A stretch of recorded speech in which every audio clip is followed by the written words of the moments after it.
Entonces se hacía también más bien entre comunidades que entre, o sea, un grupo de agricultores, unas familias que cultivaban unas cosas, intercambiaban con otras, ¿no? Este era el tipo de intercambios. Llegó un momento en que con el desarrollo del comercio, con la especialización, gente que se especializaban en cultivar unos determinados productos, otros productos, el comercio fue aumentando. Y además apareció el trabajo de los metales y aparecieron una serie de cosas que dieron origen a un intercambio aumentado. Y además, aparte de la agricultura, había también la ganadería. Entonces, problemas nuevos surgieron.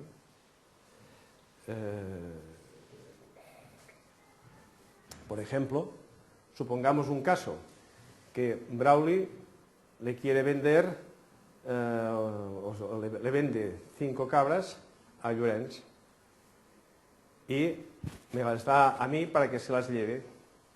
Me da a mí las 5 cabras, yo soy el transportista, yo le llevo las 5 cabras a Llorens y cuando llego le digo: Llorens, aquí tienes las 4 cabras que te manda Brawley.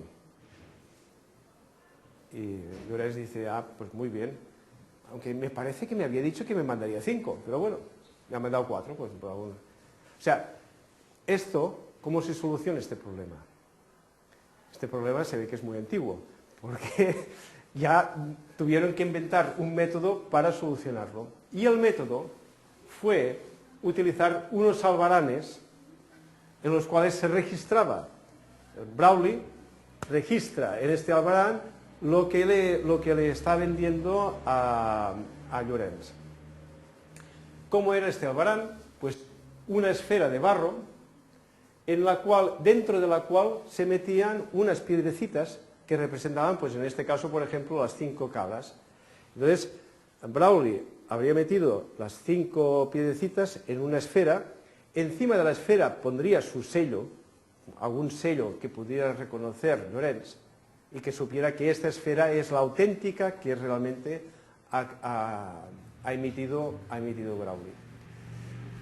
Cuando yo voy y le traigo las 4 cabras, yo le traigo las 4, porque una se ha perdido por el camino, no sé qué ha pasado.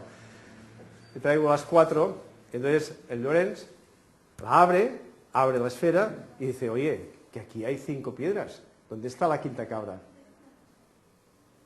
Ya me ha pillado. O sea que hemos inventado lo que sería el albarán cheque. ¿Por qué cheque? Albarán sí, pero ¿por qué cheque? Porque si entonces Llorens dice: bueno, yo ahora no necesito nada, pero tengo esta esfera, que prueba bueno, a ver, esta esfera, Llorens, para explicar las cosas bien, esto habrá que borrarlo. Repito. ¿Qué es lo que hace Llorens entonces? Toma esta esfera y se la tiene que dar a un banco, es decir, a un testigo de la transacción. Y esto se guarda en un lugar donde habrá un sacerdote que hace de banquero y que tiene allí la prueba de que realmente Brawley ha vendido una mercancía a Llorens. Cuando Brawley necesite comprar alguna cosa, puede ir al banco o templo y decir: aquí está la prueba de que yo vendí, por consiguiente tengo derecho a comprar otra cosa utilizando estos recursos. O sea, la prueba, esto por consiguiente es un cheque, es como si estuviese apuntado en una cuenta primitiva, en una cuenta de aquellos tiempos. Pero Brawley se va al sacerdote y le dice: oye, ¿te acuerdas que tienes la esfera donde yo vendí las cabras a Llorens? Sí, efectivamente, mira, está aquí en este estante, aquí lo tienes, esta es la tuya. Esa moneda es una moneda nominativa que tiene los nombres de ambos y tiene la transacción. ¿Por qué nos entretenemos en esto? porque esto fue un sistema que dio mucha paz en el mundo. Durante miles de años hubo mucha paz en el mundo.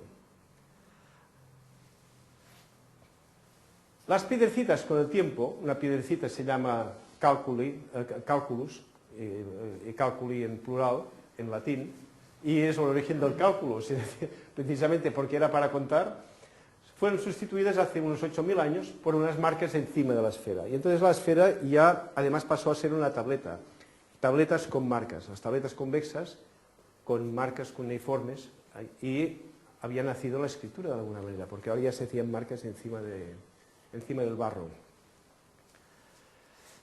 Esta moneda que tiene estas cosas es un albarán cheque o una factura cheque, es moneda nominativa.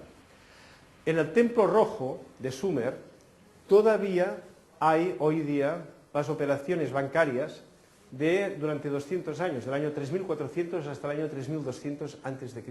Esto se ha encontrado. Cantidades enormes de tabletas, que pensaron que habían encontrado una biblioteca, donde decían, ¿qué literatura encontraremos aquí? Literatura nada, porque todo era ir apuntando cabras, ¿no? O lo que sea. Bien, un día hubo un rey que tuvo una idea. Fue decir, podríamos acelerar el comercio si nos dejáramos de tonterías de apuntar el nombre del uno, el nombre del otro y poner las marcas. Y en lugar de esto, lo que hacemos es para cada transacción, contra la transacción, das algo pequeño, pero que tenga un valor. Y cortando lingotes de oro, pues se usó el oro. El oro es una cosa que se admite que tiene un valor porque es bonito, porque no se oxida, siempre está allí, bueno, pues tiene un valor. O sea, si a la gente le gusta algo, automáticamente tiene un valor. Entonces, se sustituyó la moneda nominativa por el oro y la plata. Esto parece que es un progreso, pero la verdad es que fue un atraso en un sentido muy importante para la humanidad. Era anónimo, y el anonimato permite la corrupción. Ya no queda registrado. Entonces la corrupción a ese rey le sirvió mucho, porque pudo comprar a gente de una ciudad vecina y decirles, mira, con este oro en mi ciudad tú podrás comprar una serie de cosas y tal, lo tendrás todo lo que tú desees, aquí tienes una bolsita de esta cosa tan maja. Abrieron las puertas por la noche, pudieron conquistar, su ejército pudo conquistar esta ciudad, había nacido el imperialismo, habían nacido las guerras. Con el dinero anónimo se pueden comprar mercenarios, se pueden hacer muchas cosas, pero está en el origen de muchas de las desgracias de la humanidad. Y las hemos arrastrado mientras el dinero ha sido anónimo, hasta hoy día. Hoy el dinero está dejando de ser anónimo, porque con las tarjetas de crédito y las transferencias bancarias, todo esto ya no es anónimo. Pero todavía existe la parte anónima del dinero y hay que suprimirla por todos los motivos que hemos explicado y que acabaremos de explicar. En la Primera Guerra Mundial sucedió que el oro se acababa y había que seguir la guerra. Querían seguir la guerra.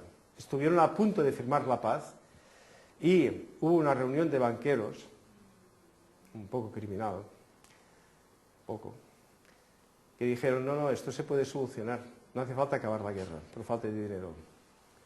Se puede crear papel moneda en cantidad suficiente para financiar la guerra y este papel moneda tendrá una garantía en oro que aunque no sea total, pues la gente no lo sabe y por consiguiente se puede seguir. Se aumentó la masa monetaria muchísimo, se causó inflación, pero la guerra siguió para beneficio de toda la gente que estaba interesada en que la guerra siguiera.